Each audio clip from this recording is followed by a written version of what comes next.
Muy buenos días, feliz sábado tenga cada uno. Es un placer acompañarles una ocasión más del Día del Señor. Quisiera invitarles a ponerse en pie para buscar la dirección de Dios.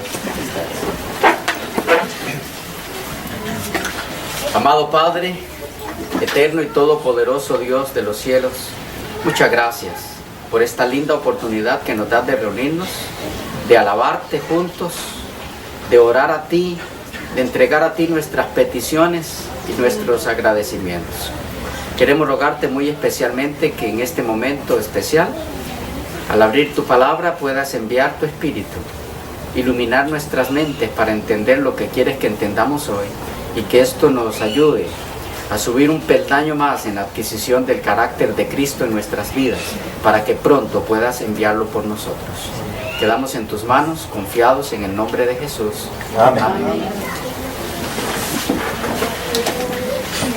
Esta mañana quisiera compartir con ustedes uno de los temas que más ha impactado mi corazón, mi experiencia como cristiano, y es el mensaje que encontramos en el libro del profeta Oseas.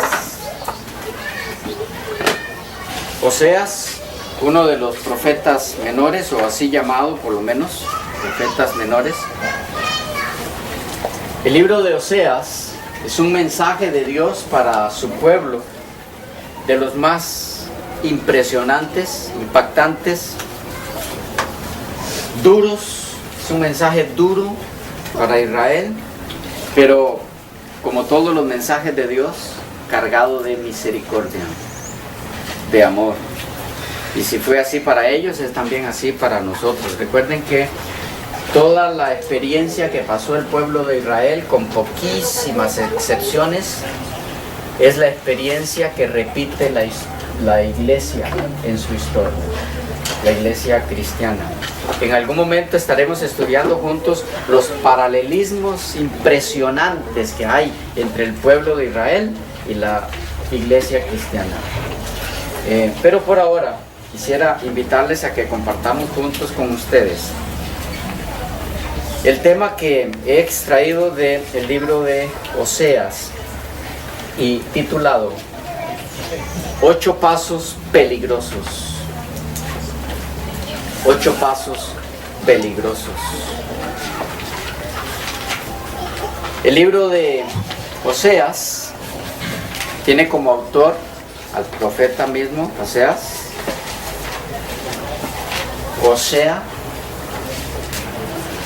Osea, y significa salvación. Salvación en el hebreo. La época en la que se escribió el libro, siglo VIII antes de Cristo. En el siglo VIII. El ministerio del profeta Oseas entre los años 750 al 725 antes de Cristo.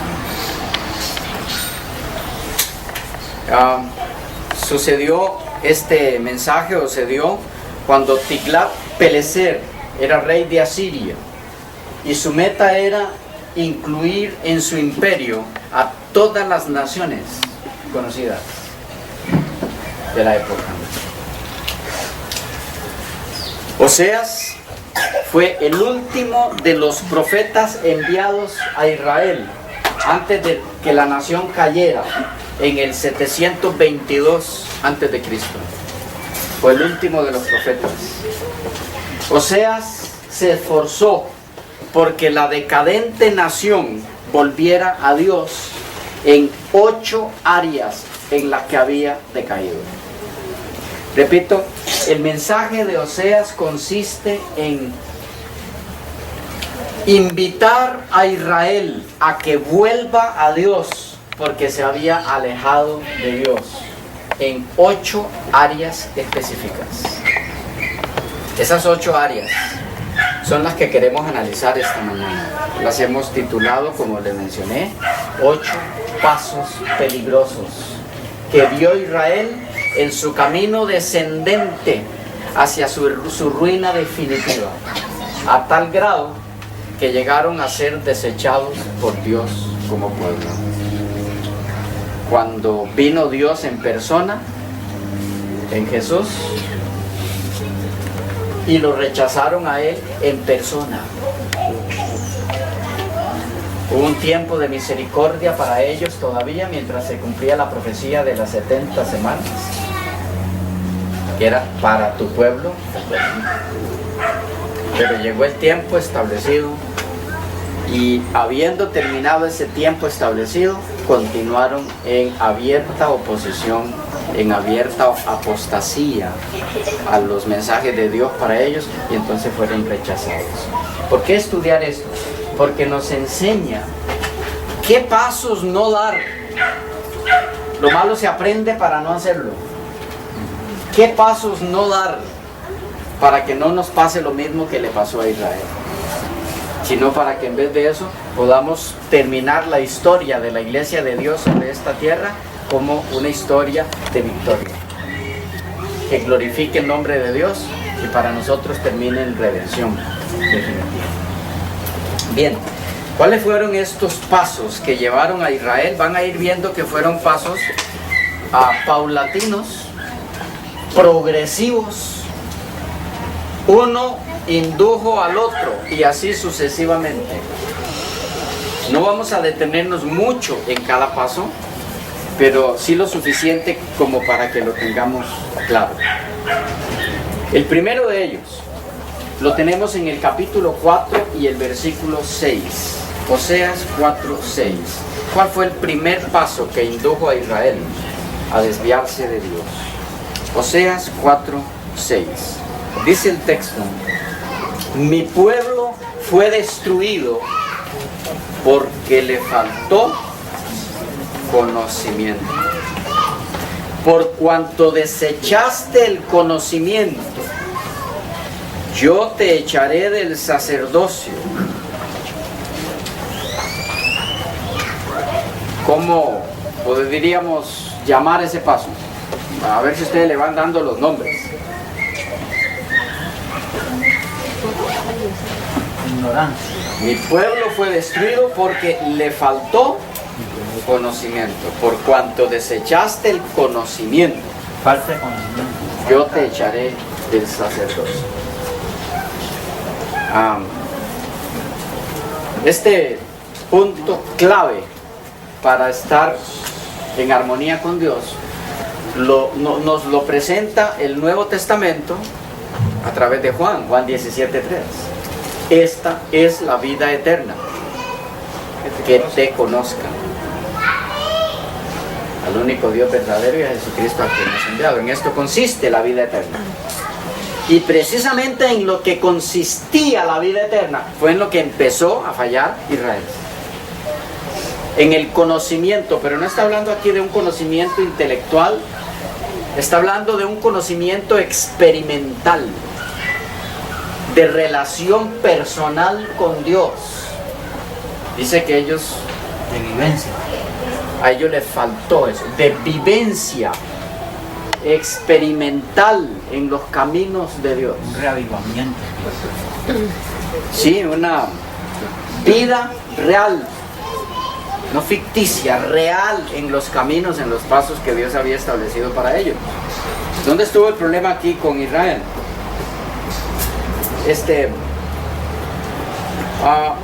¿Cómo sé yo si conozco al Señor? Recuerden, la idea es ir aplicando cada uno de los pasos a nosotros. ¿Cómo falló Israel en este paso? ¿Cómo fue que Israel perdió el conocimiento de Dios?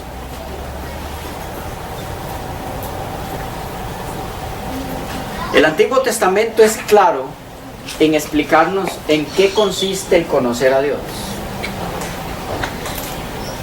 ¿Recuerdan Jeremías 31, el nuevo pacto? Vamos allá por un momento. Jeremías 31.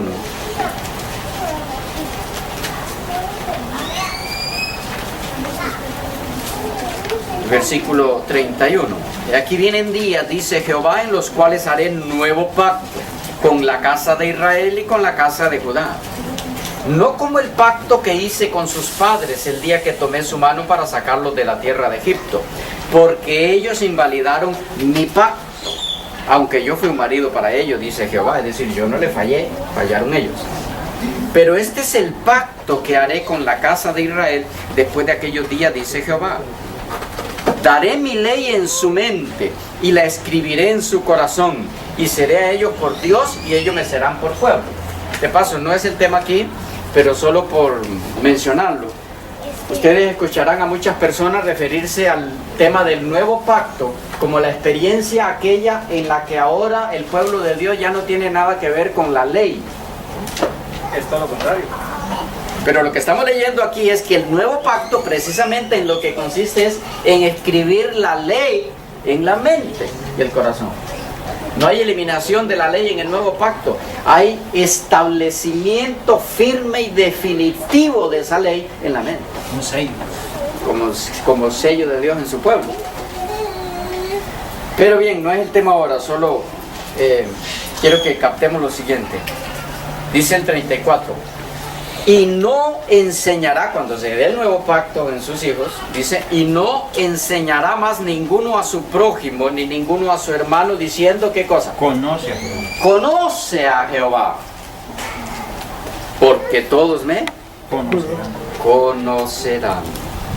Desde el más pequeño de ellos hasta el más grande, dice Jehová, porque perdonaré la maldad de ellos y no me acordaré más de su pecado. Entonces, ¿qué es conocer a Jehová? Recuerden, el problema de ellos fue, le faltó conocimiento. ¿Cuál conocimiento? El conocimiento que viene como resultado de que Dios realice en el corazón de sus hijos el nuevo pacto. ¿Cuál es ese conocimiento? Bueno, cuando Dios realiza en sus hijos el nuevo pacto, dice que lo que hace el Espíritu Santo es escribir la ley en la mente. Entonces, ¿en qué fue que falló Israel? ¿Qué fue lo que despreció? Ese pacto. Por lo tanto, rechazaron la ley de Dios. Ustedes podrán pensar, ¿cómo decir que rechazaron la ley de Dios los israelitas cuando son la gente más estricta en hablar de la ley de Dios? Es que un paso indujo al otro. Cuando despreciaron el conocimiento experimental de Dios, llegaron a torcer lo que era el propósito de la ley de Dios y llegaron a utilizarla como un medio para llegar a Dios, como un medio para alcanzar salvación que nunca fue para lo que Dios la estableció. ¿Okay? Pero volviendo aquí al punto, su problema número uno fue desecharon el conocimiento. Y el conocimiento es la ley de Dios escrita en nuestro corazón. El conocimiento de Dios. Despreciaron la ley de Dios. ¿Había una pregunta? Me pareció. ¿No? Ok. Falta de conocimiento. Estamos en Hebreos 4, 6a. ¿Captan eso, verdad? Algunos versículos tienen A y B y C, dependiendo de la sentencia que tenga ahí el versículo.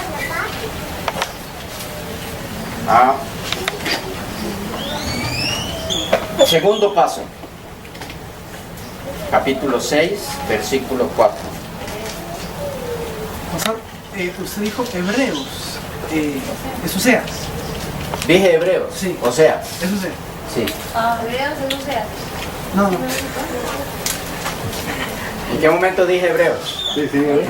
Cuando dije que volvamos a Oseas. De hecho, yo lo ponía. Ok. Sí. Oseas. 6:4. ¿Qué haré a ti, Efraín? ¿Qué haré a ti, oh Judá? Aquí viene. La piedad vuestra es como nube de la mañana y como el rocío de la madrugada que se desvanece. De nuevo, ¿qué haré a ti, Efraín? ¿Qué haré a ti, oh Judá? La piedad vuestra es como nube de la mañana y como el rocío de la madrugada que se desvanece. Pero no tenían piedad. La piedad es como ¿el qué?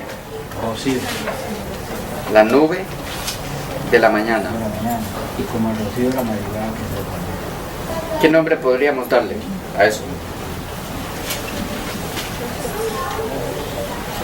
Ya no tenían piedad. La sed. Pero dice que sí. Porque Se la desvanece. piedad vuestra es como, así que sí tenían. Pues se desvanece. Era frágil. Era poca. Ah, frágil, poca. No tenía fundamento. Ajá. No duraba. No duraba. Era una piedad falsa. Vale. Ese fue su segundo error. ¿Qué es esto de piedad falsa? Bueno, ¿qué es piedad en la Biblia? ¿Quiénes son los piadosos en la Biblia? Misericordiosos.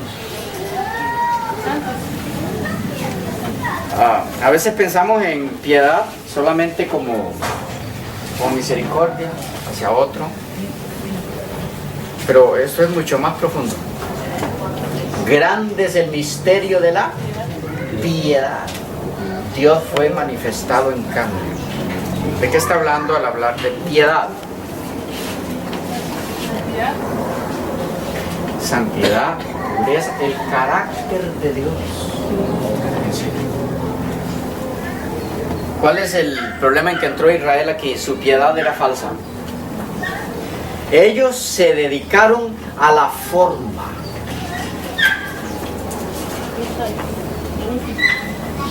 ¿Ya?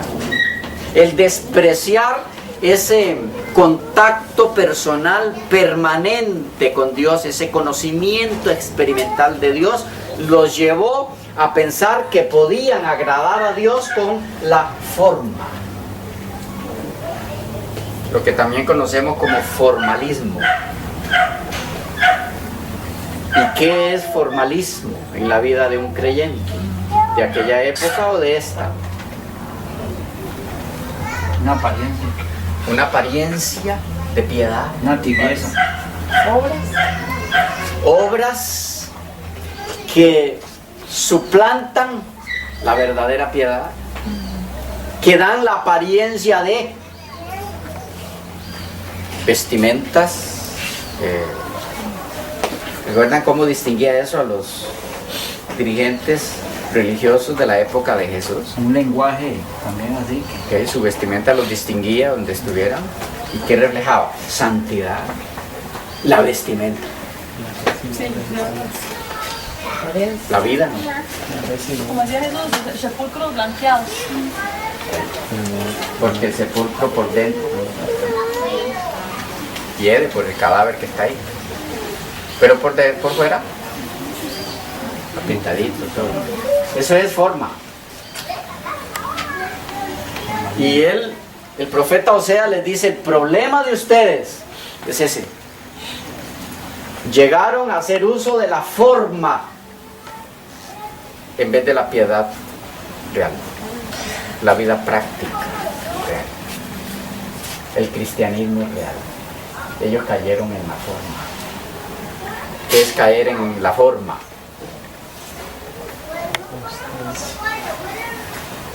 Vivir la vida cristiana por costumbre. Llegó sábado, bueno, hay que hacer culto, porque es sábado.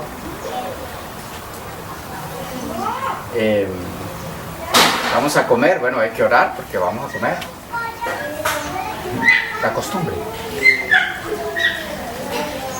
¿Ya? Y haciendo El eso, formalismo. para ellos, como que lo hicieron todo. Ya está. Ya cumplimos Misión una. cumplida. En el ambiente católico ya fui a misa. Lo mismo. ¿Ok? Ya de ahí en adelante puede dedicarse lo que sea. La fe sin obra. En el ambiente protestante ya fui al culto. En el ambiente adventista ya fui al culto en la mañana y ahora en la tarde es mía. Es para la fiesta.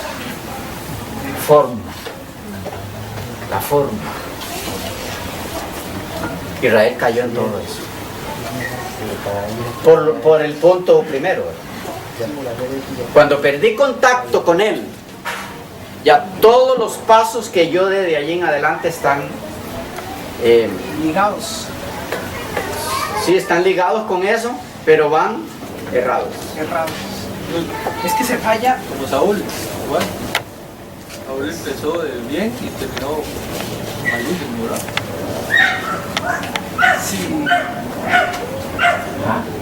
Si se falla en el principio, en el fundamento, en este caso que es Cristo, el conocimiento de Él, de allí para allá no hay nada que pueda ser fundamento. Él es la roca.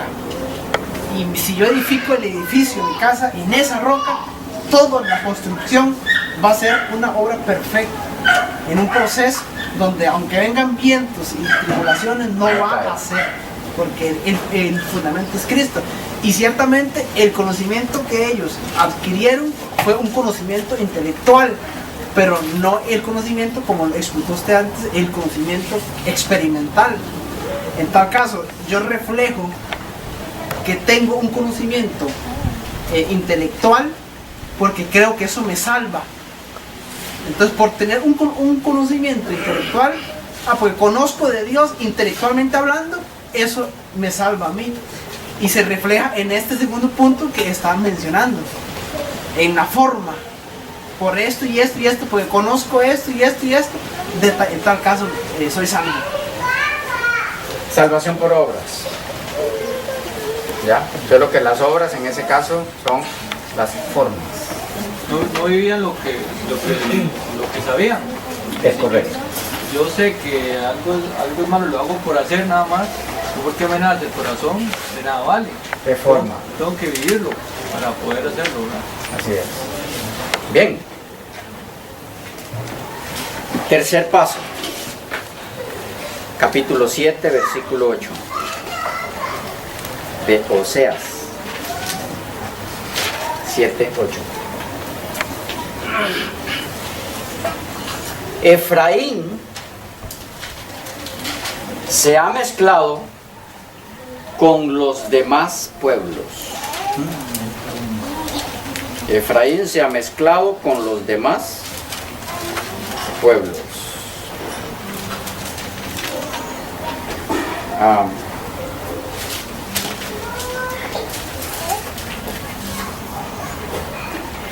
Creo que ahí está el... No hay título que darle. ¿Cómo lo podríamos llamar? Yugo desigual. Yugo desigual. Mezcla con lo que no es de Dios.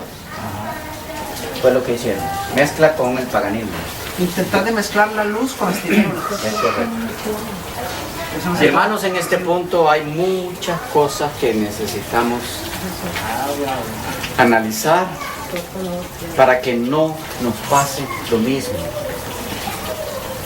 Porque aquellas cosas se escribieron para nuestra enseñanza, a fin de que por la paciencia y la consolación de las Escrituras tengamos esperanza de que no nos pase a nosotros también. Y prácticamente la iglesia mezclada con Babilonia. Es correcto. El texto dice claro, Efraín, estaba refiriéndose al mismo pueblo, se ha mezclado con los demás pueblos.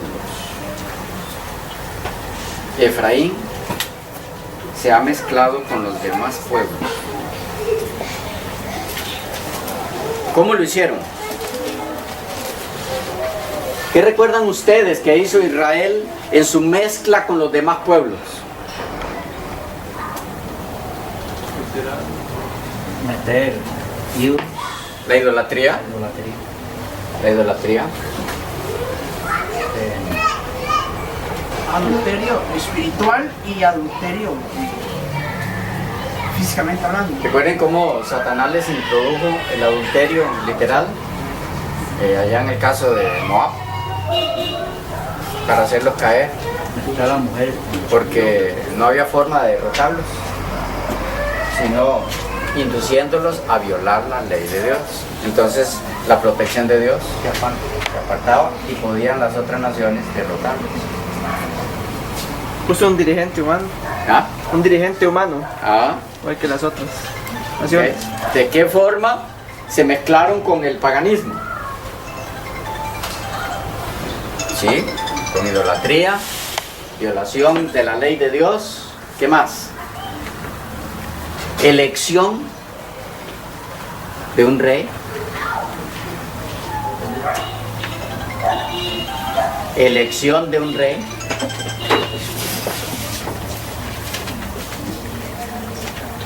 ¿Recuerdan cuando sucedió esa parte?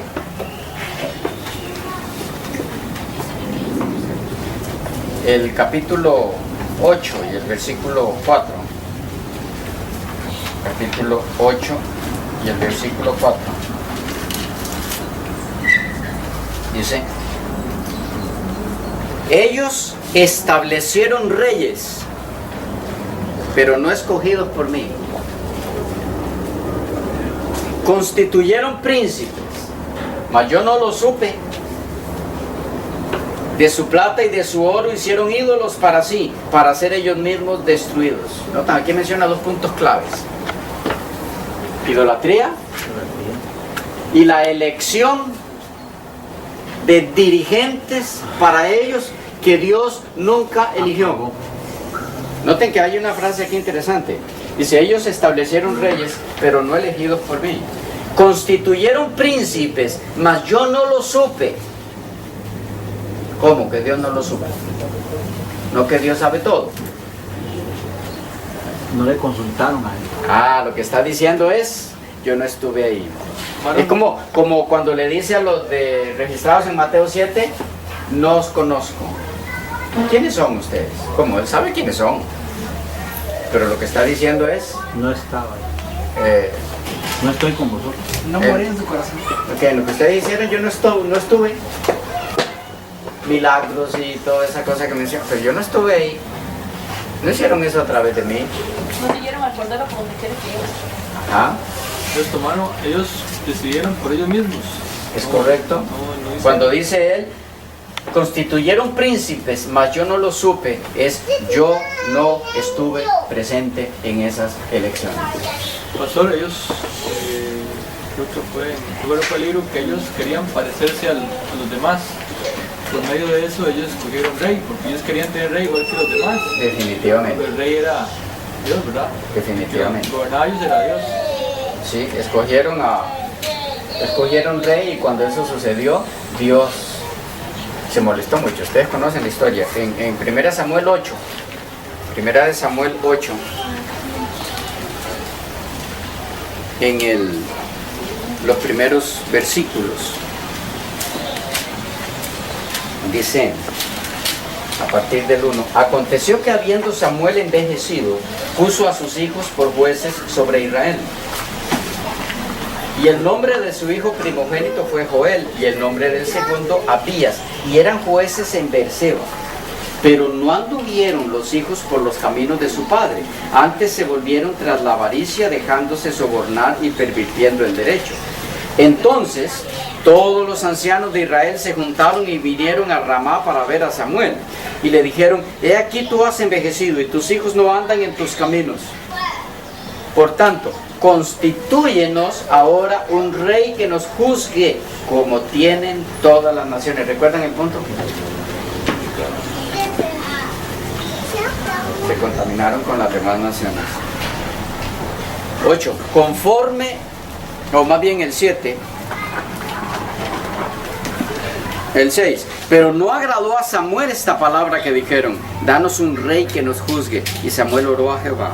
Y dijo Jehová a Samuel: oye la voz del pueblo en todo lo que te digan, porque no te han desechado a ti, sino a mí me han desechado, para que no reine sobre ellos. ¿Qué hicieron conforme a las demás naciones? Pidieron rey para sí. Entonces, hermanos, dos puntos fundamentales en los que Israel falló en este paso, al mezclarse con las demás naciones. Introdujeron en su seno la idolatría. Y 2, establecieron dirigentes que Dios nunca aprobó. Lo curioso del caso es que le dice a Samuel, y ustedes conocen el resto del relato, ve y escógeles el rey. Y específicamente le dijo a quién pusiera. Es curioso, porque algunos dicen, no, ¿cómo que Dios no aprobó esto? Entonces, ¿por qué mandó al profeta? Cuidado, mucho cuidado. Hay leyes de Dios que se llaman leyes permisivas. Lo que está detrás de esas leyes permisivas es, bien, ya que insisten en ese camino, vayan por ahí. ¿Recuerdan? Fue lo mismo cuando pidieron carne. ¿No les dio acaso? Les dio carne, pero dice que le salían por sus narices y murieron miles cuando les dio las codornices. Pastor, es que él quería demostrarles a ellos las consecuencias de la decisión que tomaban. Definitivamente. ¿Y qué similitud hay hoy día en la mezcla con las demás naciones? Con las prácticas idolátricas. La música. Música. Otras costumbres. Prédicas parecidas a los evangelios.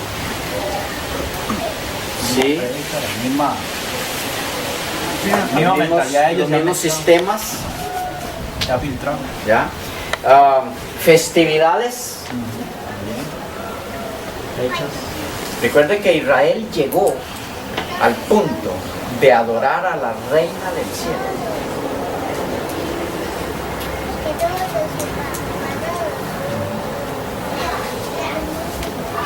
Y al sol.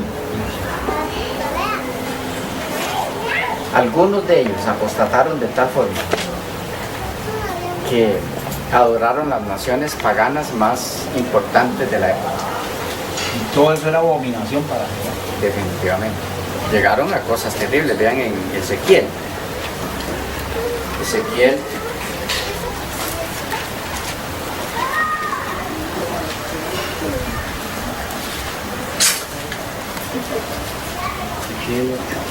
En el capítulo 8, cuando Dios invita a Ezequiel para que contemplen lo que está haciendo, y vuelve aquí al punto que son los dirigentes de Israel. Pero mi pueblo así lo quiso. Sí, dice,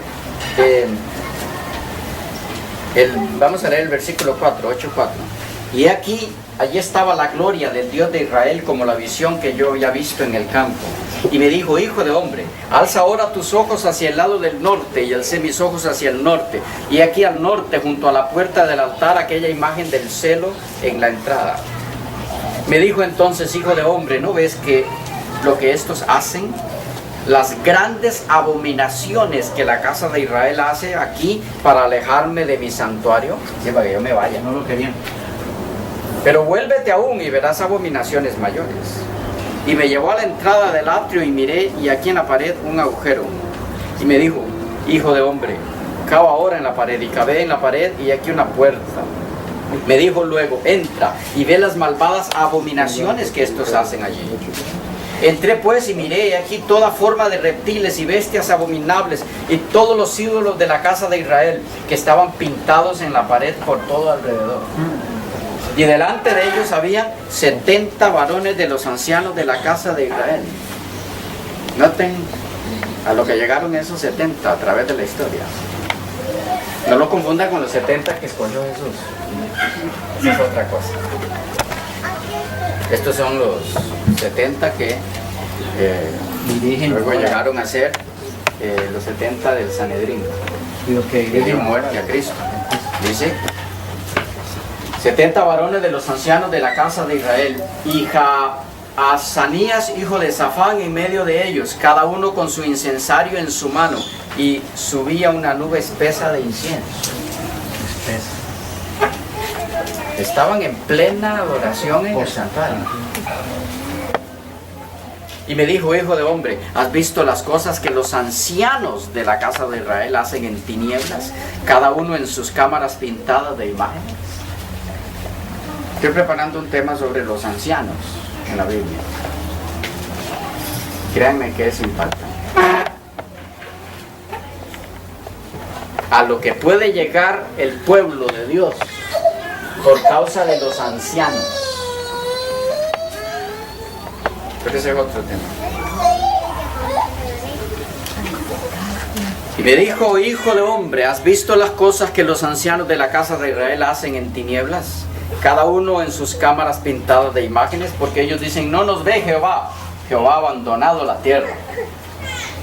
Me dijo después: vuélvete aún, verás abominaciones mayores que hacen esto. Y me llevó a la entrada de la puerta de la casa de Jehová, que está al norte, y aquí mujeres que estaban allí sentadas endechando a Tamuz. Luego me dijo: ¿no ves, hijo de hombre? Vuélvete aún, verás abominaciones mayores que estas. Y me llevó al atrio de adentro de la casa de Jehová, y aquí junto a la entrada del templo de Jehová, entre la entrada y el altar, como 25 varones, sus espaldas vueltas al templo de Jehová, y sus rostros hacia el oriente, y adoraban al sol, postrándose al oriente. Y hay mucho más ahí en Ezequiel. Domingo. De paso, es curioso que el último grupo que ve Ezequiel aquí en abominación hacia Jehová está formado por 25. Investigue. ¿Qué entidad religiosa tiene como núcleo central 25 varones? Adventista del séptimo. No, O sea, sí. no. No. Este, Los 70. 70 tienen los adventistas. ok.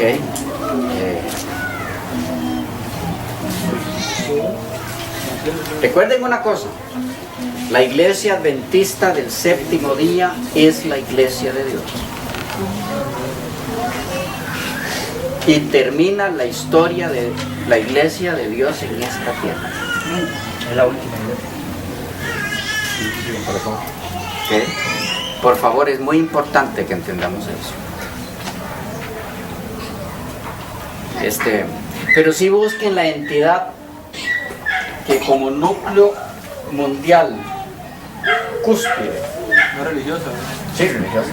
Sí. Una corporación religiosa. Son 25 varones. La junta. El núcleo central. Representan a esa corporación. Investiguen. Son 25. Bueno, pero eso lo vemos en otra ocasión. De tarea. De tarea. Está bueno. ¿Ok? Pero ¿de qué otra forma se mezclaron con las naciones?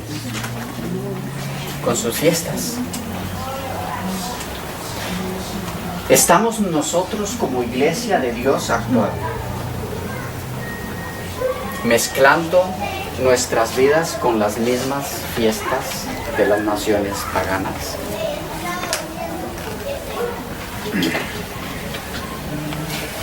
¿Qué de la Navidad?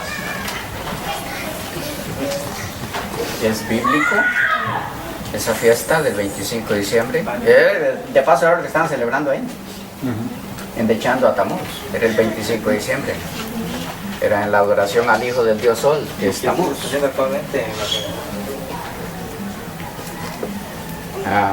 Y algunos dicen, bueno, pero si la misma hermana Juay dice que sería bueno que haya un árbol de Navidad en las casas, en la iglesia. Sí. Y ellos dicen, pero era profeta. Sí. Profeta era también Samuel.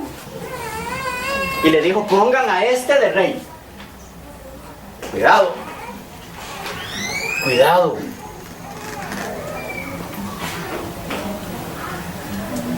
Cuidado con las leyes permisivas. Cuando las permite, porque su pueblo insiste. Entonces háganlo. Cuidado. Y hay otras festividades que se han mezclado.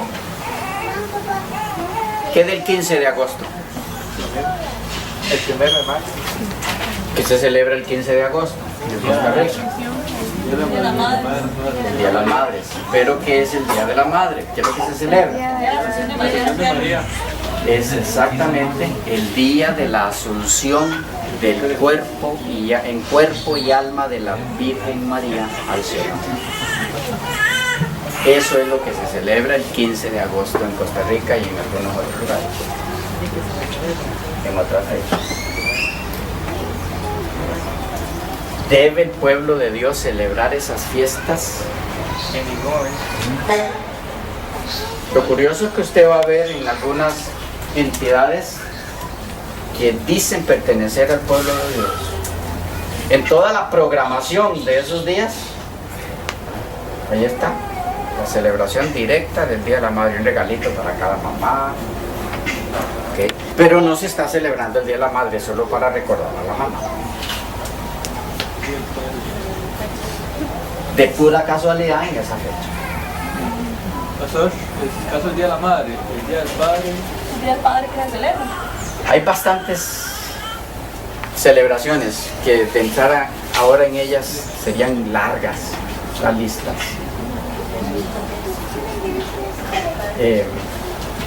Pero yo quisiera dejarles más tarea, ¿sí? Investiguen cuál es el inicio, la base del 1 de mayo, que tiene que ver con nosotros, el Día del Trabajador. No se inició con la celebración del Día del Trabajador. Los 15 años. Investiguen de dónde viene. Los 15 años, les metí mucho, darle los 15 años de los Pero el punto, hermanos queridos, mezcla con las demás naciones. ¿Ya? De dos formas, repito, con idolatría, introduciendo fiestas paganas que lo llevaron a idolatrar, y estableciendo, poniendo sobre Israel líderes cuando el líder era Dios, poniendo dirigentes, porque líderes es otra cosa. Pastor, Sí, respecto de los cumpleaños, hace poco nos invitaron por el día a un cumpleaños de una niña, pero la niña es bastante egocéntrica, entonces si usted no me lleva regalo, no puede ir a mi cumpleaños. Y eso me hizo pensar en qué tanto nosotros apoyamos eso también, porque los niños están deseando cumplir años para que se les dé, cuando la intención de un cristiano debería ser darle gracias a Dios por el año que el niño cumplió. Entonces estuve pensando que en eso también estamos fallando, porque nos hemos mezclado con el mundo, incluso llevando a nuestros hijos a esos lugares. tenemos instrucción de parte del Señor en relación a que esos días especiales para ellos deben ser utilizados para motivarlos precisamente a eso, a agradecer a Dios. No hay ningún mal en que tengamos una fiestecita de familia, una comidita para agradecer a Dios por un año más que le dio a un hijo, a la esposa, al esposo, al papá, a la mamá. Y que entonces ellos den una ofrenda de agradecimiento a Dios. Que dar, ¿ok? Que ellos den, pero no es lo que están enseñando en el mundo. Cuarto paso, lo encontramos en el capítulo 4 y versículo 6. B, 6b, la segunda parte del versículo. Dice: yo te echaré del sacerdocio, y porque olvidaste la ley de tu Dios, también yo me olvidaré de tus hijos. ¿Cuál fue el cuarto paso? ¿Se olvidaron? De la ley de Dios. Se olvidaron de la ley de Dios. Y van a notar algo curioso. Principalmente en los puntos en los que el enemigo llevó a la iglesia del Señor, a su pueblo, a través de las diferentes épocas, a pisotear la ley de Dios, prácticamente ha sido en tres aspectos. Tres aspectos fundamentales. ¿Ya? en la que lo ha llevado a pisotear la ley de Dios. Son 3 puntos claves de esa ley que Satanás se ha empeñado en llevar al pueblo de Dios a que los viole. El sábado, Imágenes, idolatría y el séptimo, adulterio. Si ustedes analizan la historia del pueblo de Dios, esos han sido los principales 3 puntos claves: violación al sábado, idolatría y adulterio. ¿Será que en nuestros tiempos está el enemigo utilizando el mismo método? igual que antes. Violación al sábado, idolatría, adulterio. Que se olviden del verdadero Dios, el sábado. Sí. Tengan otros dioses. Otro Dios en lugar de... Recuerden que si nunca se hubiera violado el sábado, no podría haber idólatras. ¿Cómo? Solo se estaría adorando al verdadero Dios. Pastor, suavizaron la doctrina en ese punto, porque ahora les enseñan que usted puede, si tiene cita, que lo haga. No es estricto como antes. Como algunos otros que tienen que ser de sábado de sagrado. Hermanos, hoy día hemos entrado en una situación en relación al sábado en la que necesitamos detenernos. ¿Qué estamos haciendo del sábado? Nuestros muchachos en la escuela, en el colegio, por ejemplo, hace poco pasó una actividad, el 15, donde el grueso de nuestros hijos en la escuela fueron el sábado. Y les obligaban. También le obligaban a los amigos de Daniel. Peor todavía. Y no era con amenaza de muerte que obligaron a nuestros hijos. Pero cuando yo veo uno y otro y los veo ese día en la escuela, mi pregunta es: Señor, ¿qué es esto? No dependen de Dios. ¿Qué va a pasar cuando venga entonces la ley dominical? ¿Dónde está ese pueblo? Sin nada. ¿Dónde está?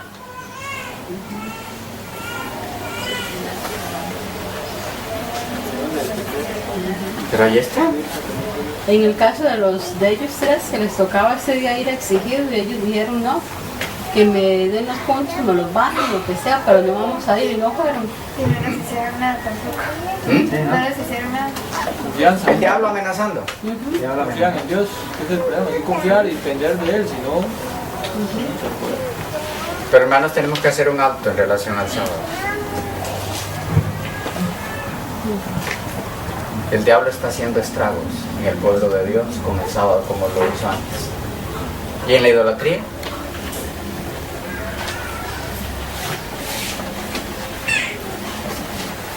¿Cuál es el principal ídolo del mundo? El dinero. El dinero. ¿Cómo sé yo si yo estoy haciendo del dinero un ídolo? ¿Cómo sé yo si yo pasé la línea? Porque yo tengo que conseguir dinero para poder sobrevivir, para subsistir. ¿Cómo sé el momento en que yo pasé de esa necesidad básica de conseguir dinero para subsistir, cuando yo pasé esa línea a hacer del dinero un ídolo? Cuando está de prioridad. Ay, ¿cómo sé cuando está en prioridad eso? En el caso mío del trabajo, yo trabajo para el gobierno, y me han dicho los compañeros, si lo obligan a trabajar el sábado, usted no va, voy a ir. Entonces, si yo voy a trabajar el sábado, estoy dependiendo del dinero, porque ya es para ganarme algo más. Sí, pero tú estás hablando del sábado. No, pero la dependencia del dinero, ¿a qué llegaría yo para conseguir un poco más de dinero? Ok, sí, entiendo el punto, y es definitivamente así es. En ese momento se convertiría en un ídolo para mí.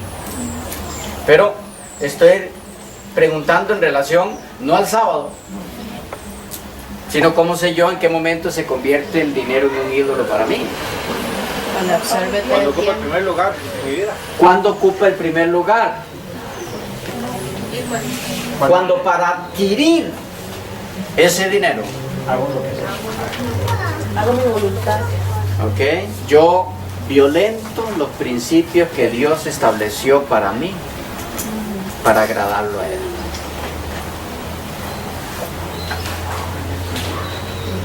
¿Ya? Cuando tengo que violar principios para adquirir dinero, estamos hablando de principios morales, la mentira, Israel. el fraude. Pastor, eso le pasaba una vez a Hugo. Fue un sábado, estábamos en la casa y le llama un muchacho. Bueno, era sábado porque había empezado, un viernes. Y eso él contesta porque era un privado y no sabíamos, podía haber sido algo de la familia, no sé qué. Pues era un hombre y le ofreció, yo le doy 50,000 colones, venga porque ocupo que me ponga 3 tornillos que me urgen. Yo se los doy. Y dice Hugo, no, dice, porque hoy ya mi trabajo se canceló. Y entonces nosotros hablábamos a lo que llega el enemigo a ponerlo a uno, según él, hasta dónde llega uno a traicionar esa ley que nosotros guardamos. Por principios morales que me motiva a violar el enemigo. Pero también se convierte en un ídolo para mí, el dinero, cuando para poder adquirirlo yo violo principios de salud. La ley de la ¿Ok? Cuando para poder adquirir ese dinero yo tengo que violar los principios que rigen mi salud. En ese momento yo estoy en violación directa al segundo mandamiento. No te harás imagen. No te inclinarás a ellas ni les honrarás. Cuando yo hago del trabajo un ídolo, pero es que esto es una cadena. ¿Saben cómo lo logra el enemigo? Y tiene a una cantidad enorme entre nosotros como pueblo de Dios en eso, por las deudas, porque no hay otro camino. Paga o paga, después de meterlo hasta en la deuda. Ahora paga o paga, y para pagar ya es mío. tiene que violentar los principios de salud que rigen su organismo.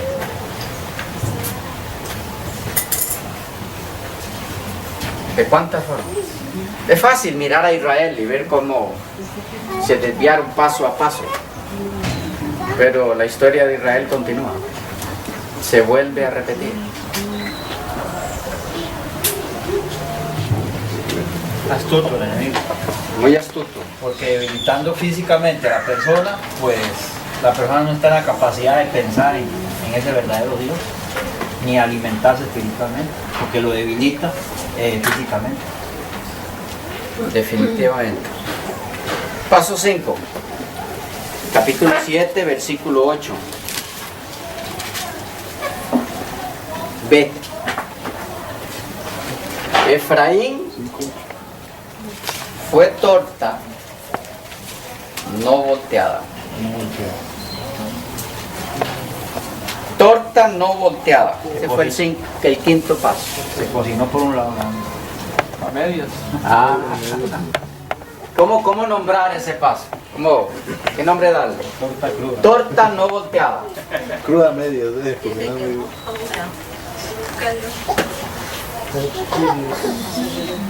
La tibieza. Tibieza. Un lado sí, un lado no. Doble cara. Tibieza espiritual. Ahora, ¿era ese problema solo del Israel antiguo? El moderno es igual. ¿Y el mensaje de la Odisea? ¿No es el mismo? ¿Qué diferencia hace? Bueno, hace una enorme diferencia. Que en aquel tiempo, el tiempo de gracia estaba bastante lejos de acabar. Mientras que para la Odisea Está listo. está en la etapa final, el tiempo de gracia. Lo tiene en la punta de la lengua. Pero el punto allí fue torta no volteada, torta cruda. Vida cristiana, en nuestro caso, a medias, que no es vida cristiana. Es una vida falsa. Es un autoengaño.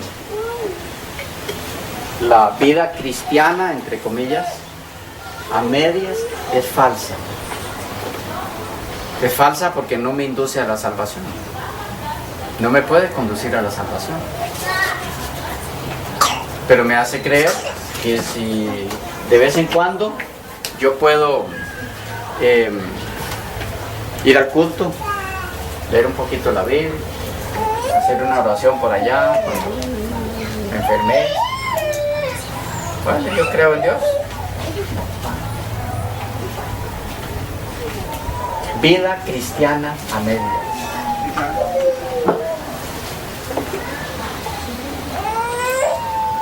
Vengo al culto el sábado, 2, 3, 4 sábados. Sábado 5, sábado 6 me desaparecí y nadie sabe dónde estoy. Andaba en la playa. Se conforman con lo que saben.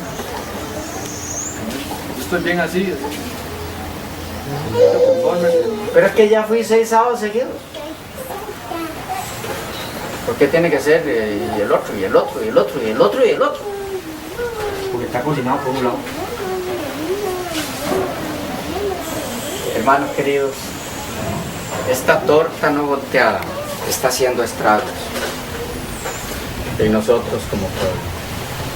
Necesitamos vidas cristianas reales, doraditas por los dos lados.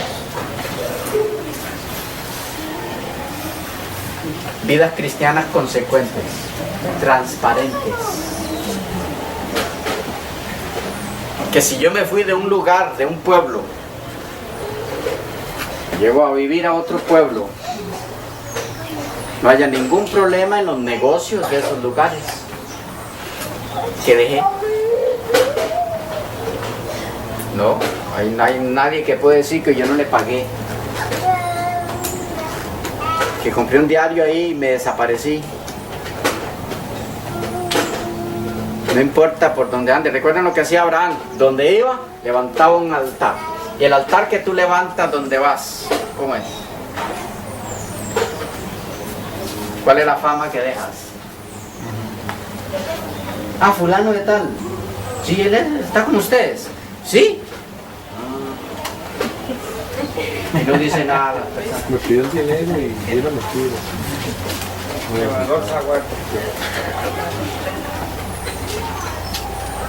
No importa dónde estés, tienes que ser la misma persona, ser reconocida por las mismas características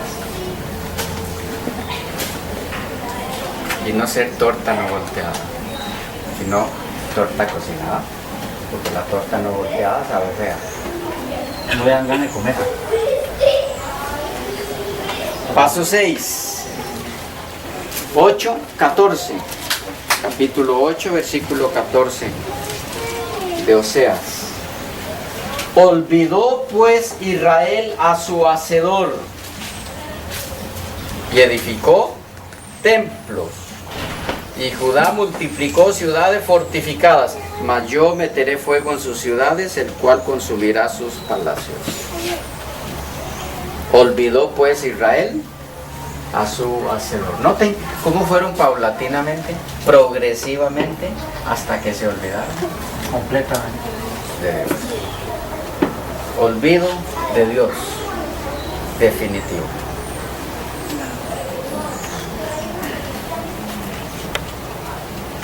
¿Y cómo es la vida de alguien que olvida a Dios? Y qué interesante, dice, y edificó templos. Ajá. Edificaron templos. Es curioso, porque se olvidaron de Él, pero edificaron templos. ¿Para adorar a quién? Según ellos, a Él. Pero Él ya no estaba ahí. Es que ahí radica el punto, para mí, en este caso, el fundamental. No importa cuán sagrado o profunda puede ser el llamado, ya sea a una persona, a un pueblo o a una iglesia. Si esa persona, si ese grupo persona, iglesia, pueblo, no está bajo los reglamentos de Dios, ni bajo la roca que es Cristo, en palabras de la hermana White, dice que Dios no puede trabajar con ellos. Mientras se encuentren en el estado de tibieza, Dios no puede trabajar con esta persona. Y ahí vemos la condición de ellas. Un tibio, al final, es frío, se convierte en frío y olvida a su hacedor. Y el engaño de Satanás consiste en hacer creer a la persona que está adorando a Dios cuando realmente está adorando al enemigo. Quisiera rescatar algo de allí. El problema del tibio, recordando que era uno de los pasos anteriores, ¿cómo se soluciona? ¿Qué tiene que hacer el tibio para solucionar su problema? Que calentarse. Calentarse, lo único que le queda. Pero ¿cómo se calienta? Él tiene que dejar el mundo. Capten esto que es muy importante. Porque el mensaje contra la tibieza, a salir de ella, es el mensaje a la Odisea. Entonces, ¿qué es lo que debe hacer el laodicense? Dejar la Odisea. Dejar ese estado. La condición. Cuidado, cuidado, usted no puede dejar la Odisea. La Odisea es la última iglesia.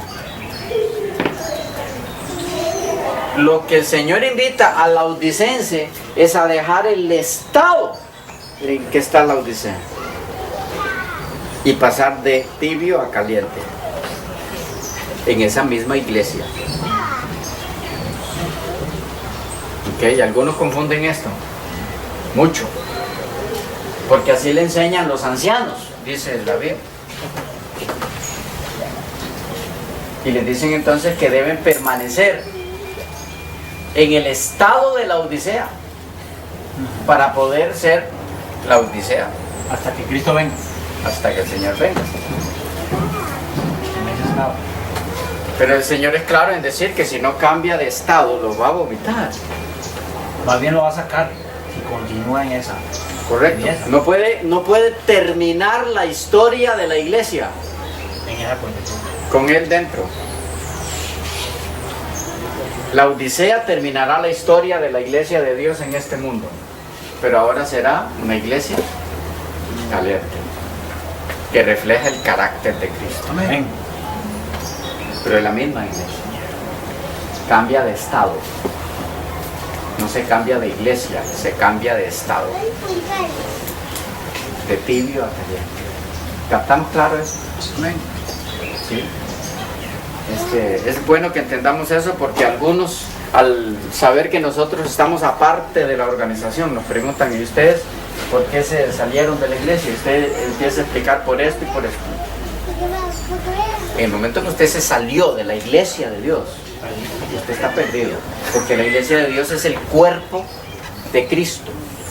Si usted se sale del cuerpo de Cristo, ya Cristo no es más su cabeza. ¿Ya? Él nos invita a salir del estado de la Odisea, no de la iglesia a la que se le da el mensaje a la Odisea. Lo que hay que mostrarles es quién está fuera del Ok. cuerpo. Bien. Séptimo paso, capítulo 5 y versículo 5. Capítulo 5, versículo 5. La soberbia de Israel le desmentirá en su cara. La soberbia de Israel. Orgullo. Orgullo, pero es más que eso. Soberbia es rebelión abierta. Es decir, yo sé, a mí me consta, yo conozco que, pero ¿qué me importa? Estoy en esta condición, ¿qué me importa? Rebelión total. Noten cómo los pasos fueron progresivos. Rebelión total. Es triste al punto que llegaron. Y esa rebelión, ¿a qué los condujo? Paso 8, capítulo 9, versículo 9.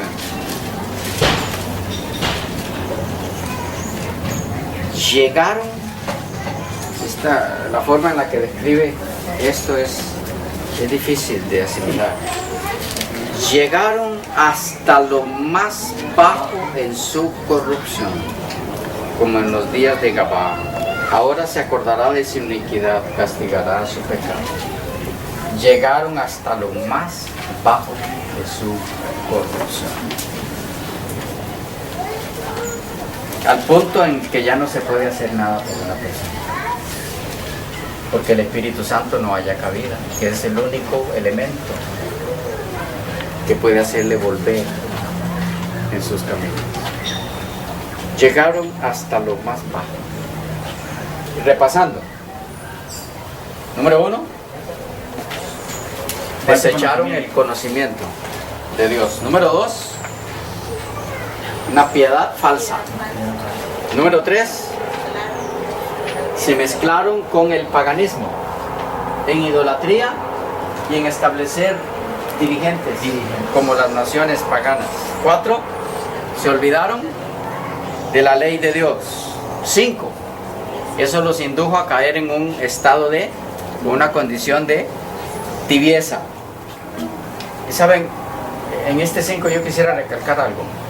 Conversábamos un momento de estos atrás con unos hermanos preocupados por algunos familiares suyos, y me decían: pastor, yo no sé qué hacer ya. Y de lo que hablábamos era de la indiferencia, y esa persona casi lloraba en su expresión, porque algunos de sus familiares conocen la palabra del Señor, pero con todo y lo que conocen no quieren. Y fue muy triste para este servidor, porque me preguntaba: ¿a qué se debe? ¿A qué se debe? Fue muy triste para este servidor tener que explicarle lo siguiente. La hermana White habla de esa indiferencia hacia las cosas espirituales como posesión demoníaca. Y es importante que lo entendamos, porque tenemos un concepto equivocado de lo que es una persona poseída. Pensamos que tiene que tirarse al suelo y revolcarse o echar espuma, todo eso. Ese es el concepto que transmitió el mundo evangélico. Eso es lo que hace el diablo con las mentes débiles. A eso las lleva y los hace experimentar todo eso. Pero hay mentes fuertes a las que el diablo no los induce a eso, sino que los posesiona de otra forma, con indiferencia a lo espiritual. Dice la sierva del Señor que es una especie de hechizo, una especie de estupor que el enemigo realiza en la mente y la toma. La persona no se da cuenta que está poseído. Es más, de vez en cuando lee la Biblia, algún versículo, algo, no importa. Al diablo no le molesta eso, para nada. Pero en su vida no hace la voluntad de Dios. Y si no hace la voluntad de Dios, hace la del enemigo. Está poseído. Y de vez en cuando va a culto. Y canta. Y hasta ahora si se lo piden, no hay ningún problema. Y está poseído por uno o varios hermanos. Esto es terrible, hermano. Yo no sé si usted puede asimilar eso. Porque es la situación en la que están algunos de nuestros seres queridos: esposo, esposa, hermano, hijo o hija, cuñado, cuñada, qué sé yo. Y usted no entiende qué pasa, cómo, pero si la persona entiende, pero no hace. Y usted no le ve ningún interés en buscar de Dios, se llama posesión demoníaca. Esto es terrible. y la persona no lo sabe. Está bautizado y todo, ¿cómo va a estar poseído? Y Satanás posee su mente. Y que es por la misma carencia de conocimiento, de no vivirlo, pues esa persona no va a ver ningún cambio, o sea, ese demonio no va a salir. ¿Cómo sé yo cuando eso No hay se da? impacto. ¿Cómo sé yo? Hay algunos puntos claves. Intento estudiar la Biblia y no puedo. Me da sueño. Muy pronto me da sueño. Al momentito de empezar a estudiar me da ¿cómo se diría? Me absorbe un estupor y me da sueño. Voy a orar, mucho menos. Me da sueño y termino dormido. O pensando en otras cosas, ¿verdad? No puedo orar, porque empiezo a orar y pienso en una cosa, en otra. No puedo concentrarme. Se llama posesión demoníaca. Hay un demonio controlando esa mente. No me puedo comunicar con Dios. No me deja. ¿Y por qué Dios permite eso? Porque somos libres de ejercer nuestra voluntad que Él nos devolvió en Cristo. Y si yo la ejerzo para que el enemigo tome mi mente, Dios me respeta, que no se mete. La persona no se lo permite a Dios que realice eso. Okay. Pero es importante que entendamos eso, y vino a mi mente ahora al recordar el paso de la tibieza. ¿Por qué se da? Paso 6, olvido de Dios. Se olvidaron de Dios. Paso 7, eso los indujo a rebelión abierta total. Y paso 8, Cayeron en un bomba. corrupción total en todos los sentidos. Ahora, obviamente, este mensaje de Oseas a Israel es un mensaje duro de asimilar. Pero la parte linda del mensaje está en el final. En el capítulo 14, vean cómo lo que el Señor hace. 14 del 1 al 4. ¿Cuál es el mensaje principal que Dios quiere dar a su pueblo a través de Oseas? Vuelve, oh Israel, a Jehová tu Dios, porque por tu pecado has caído. Llevad con vosotros palabra de súplica y volved a Jehová. Y decirle: quita toda iniquidad y acepta el bien, y te ofreceremos la ofrenda de nuestros labios. No nos librará el asirio, no montaremos en caballos, ni nunca más diremos a la obra de nuestras manos: dioses nuestros, porque en ti el huérfano alcanzará misericordia. Vuelve, oh Israel. La palabra clave en todo este mensaje es vuelve. Vuelve a mí, vuelve. Y vean el 4, qué precioso. Yo sanaré su rebelión. ¿Por qué dice su rebelión? Porque lo está tomando desde el último paso. ¿Qué está diciendo? De lo más bajo en lo que han caído. Yo sanaré su rebelión. Noten que no dice yo sanaré su desconocimiento de Dios, ¿no? Porque ahí fue donde empezaron.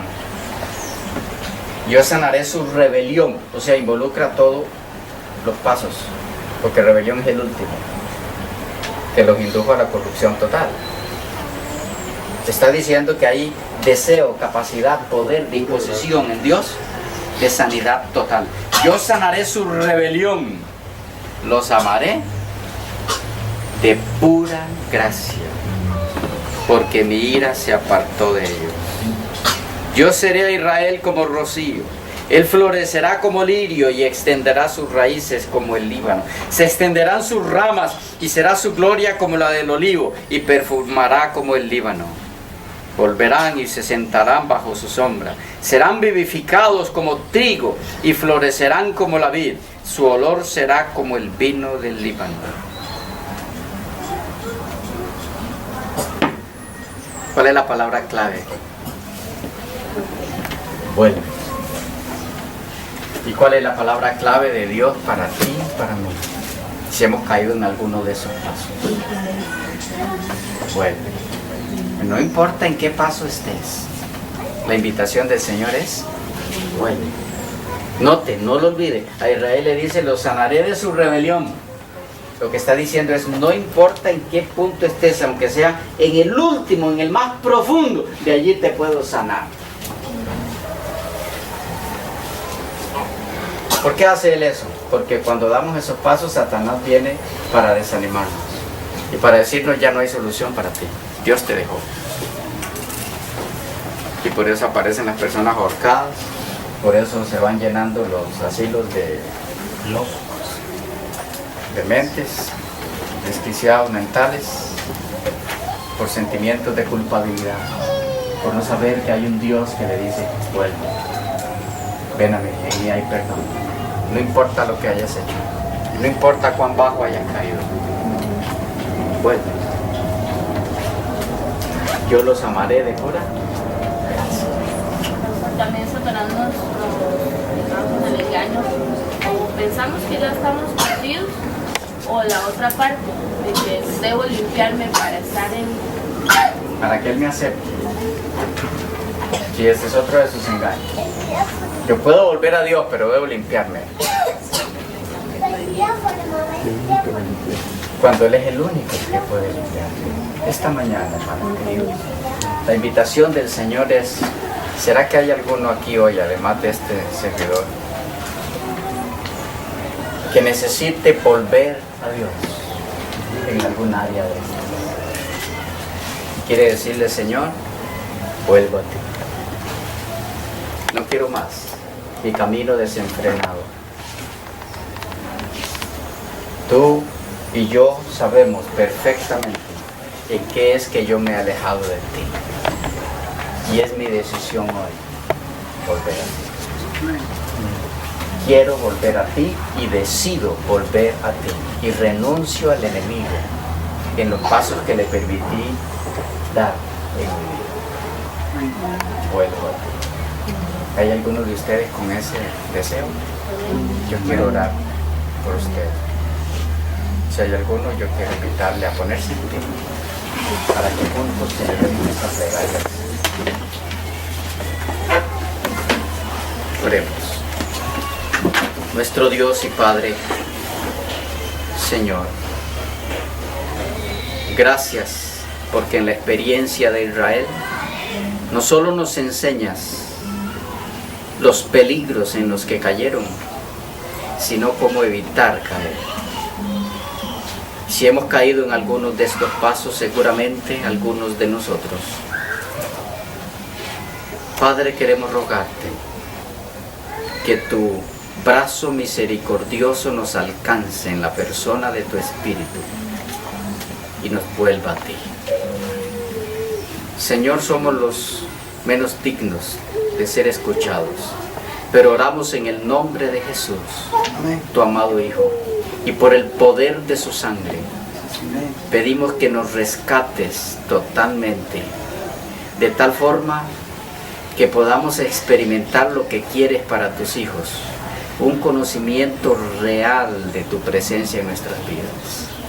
Rogamos por nuestros seres queridos, padres, hijos, hermanos, algunos de ellos que demuestran indiferencia total hacia ti. Señor, que tu Espíritu no les deje en paz hasta que te busquen. Y entonces podamos verlos siguiendo tus caminos, y que cuando todo esto acabe, junto con ellos, podamos también nosotros entrar en tu reino. Tómanos, toma nuestro corazón. Señor, te cedemos nuestra voluntad para que tú la dirijas. Reprende al enemigo y danos el suficiente discernimiento espiritual con el aceite de tu Espíritu para distinguir sus acechanzas cada vez que vengan, para poder resistirlas en el nombre de Jesús. Tómanos, los entregamos confiadamente en tus brazos de misericordia, en el nombre de Jesús. Amén.